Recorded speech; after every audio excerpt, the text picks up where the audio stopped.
kiddos, good afternoon. So today in math we are going to be talking about graphing, okay? And what graphing is where you get all this information and you organize it so that it's very easy to read and understand.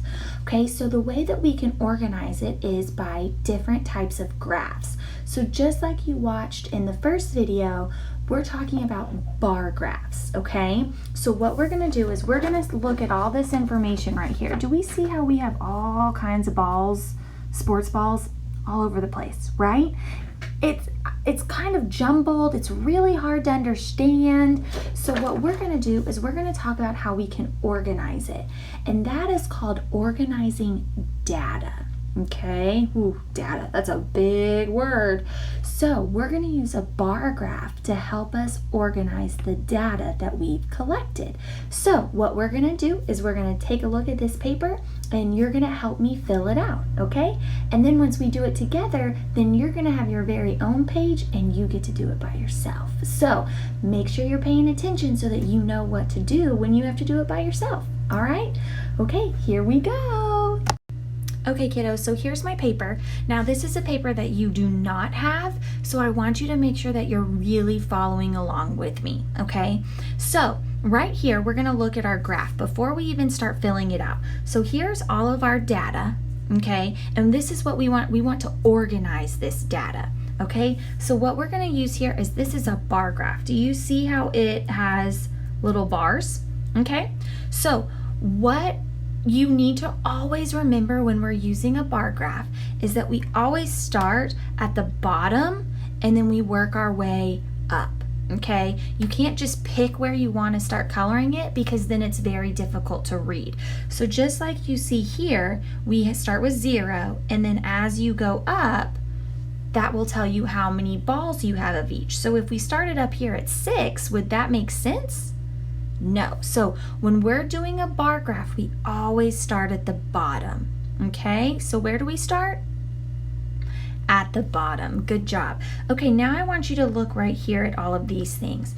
These, boys and girls, your graphs are going to have, and those are called keys, okay? So it helps you know where to put your information, because if we didn't have these, would we know where to put our information about footballs or baseballs or soccer balls? No, we wouldn't. So because we have these keys down here, it helps us know where to put our information. So do you think a key is important to have? Absolutely it is. So what we're going to do is we're going to start with the beach ball. So what I like to do is I like to go through and mark out the ones that I've already used so that it kind of helps me know what I've used, okay? So here's one beach ball. So I'm just going to put a line through it. Do you see how I did that? So that's 1 and then there's 2. So do you see any more beach balls? I don't. So now I'm going to come down here to my graph and I'm going to color it in. Now, where do I start with my graph? That's right, I always start at the bottom. So how many squares am I going to fill in? 1, 2. Very good. So let's go ahead and do that. Okay, boys and girls, so do you see how I colored in 2 rectangles? Because I only have 2 beach balls. Do we see how I did that? Okay, now we're going to go ahead and we're going to go to the footballs. So now I'm going to X out my footballs. So 1. Do you see any other footballs? I don't. So now guess what I'm going to do? How many rectangles am I going to fill in? That's right, just 1. Now, am I going to start up here? No, because we always start at the bottom. Very good. So I'm going to go ahead and color in 1 rectangle. Okay, do we see how I did that? All right, what's the next one? We've got a soccer ball. So I'm going to go ahead and I'm going to circle all the soccer balls that I see. Okay, so how many soccer balls do I see? 1, 2, 3. So how many rectangles am I going to color in? Very good. 3. Here we go. Okay, so now I colored in 3 rectangles for 3 soccer balls. Do we see how I did that? And do you see how where it stops, it is on number 3? Do we see how I did that? Okay, now I'm going to go ahead and now my next one is baseballs. So I'm going to go ahead and X out my baseballs so that I can see how many I have. So I have 1, 2, 3, 4, 5, 6. I have 6 baseballs. Holy macaroni. So how many rectangles am I going to color in? 6. Very good, kiddos. Okay, so I went ahead and colored in my 6 rectangles for my 6 baseballs. Now let's count our basketballs. 1, 2, 3, 4, 5. I have 5. So how many rectangles am I going to color? That's right, 5. Good job, kiddos. Okay, guys, now do y'all kind of see why it's called a bar graph? Do you see how they look like bars? Okay, so boys and girls, look at this and then look at this. Which one is easier to tell how many balls there are? Definitely the graph, right? I can look very quickly and see, oh look, 6 baseballs. Oh, 2. Oh, 1. Oh, 3.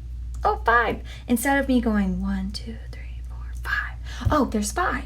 Do you see how much easier it is once we organize our data? Okay, so this is a bar graph. So now we're going to use this information to answer some of our questions, okay?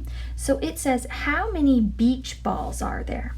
Well, let's look back at our graph. I'm going to use my key to figure out where the beach balls are. Boop. So how many beach balls are there? Very good. There's 2. So I'm going to write a 2 right there. Now it says, how many basketballs and baseballs are there in all? Ooh, this in all right here, that reminds me of something. What does it mean when it says in all? You're right. In all tells me that I have to add. So I'm looking at the basketballs and the baseballs.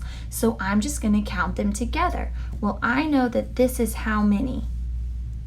6, right? So I'm just going to count on from 6. So 6, 7, 8, 9, 10, 11. So 6 plus 5 is 11. So I'm going to write 11 right there.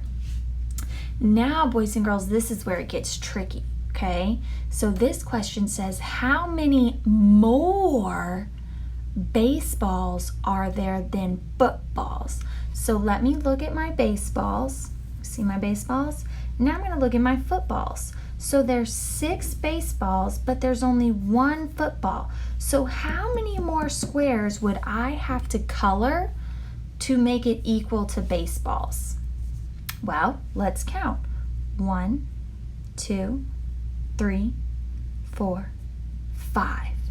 So now let's think to ourselves. If I have 5 plus 1, right, because I already have 1 color, does that equal 6? 5 plus 1? It does. So how many more footballs would I need? 1, 2, 3, 4, 5. I would need 5 more to equal the baseballs. Do we see how we got that, boys and girls? Okay, so now what you're going to do is you're going to get your own paper and you're going to do these questions also. So this is what your paper should look like. So here's your paper. This is the paper that you're going to be doing, boys and girls. Okay, and make sure that the first thing you do is always the same. You pick up your pencil and write your name. Very good. So boys and girls, you're going to do just the same thing that I did. You're going to take all this information and you have to make a bar graph. Okay, so remember down here, these are our keys. So it tells us where to put this. So where am I going to put all the trains? Ding, ding, ding. Where am I going to put all the airplanes? Very good. Where am I going to put all the cars? Good. And the trucks? Very good. And when I start with my graph, where do I start coloring? That's right, the bottom. Very good. So you're going to graph this Okay, and then I would love for you to have mom and dad take a picture of you with your graph and send it to your teacher. Okay? All right, kiddos, we love you and we will see you tomorrow. Bye.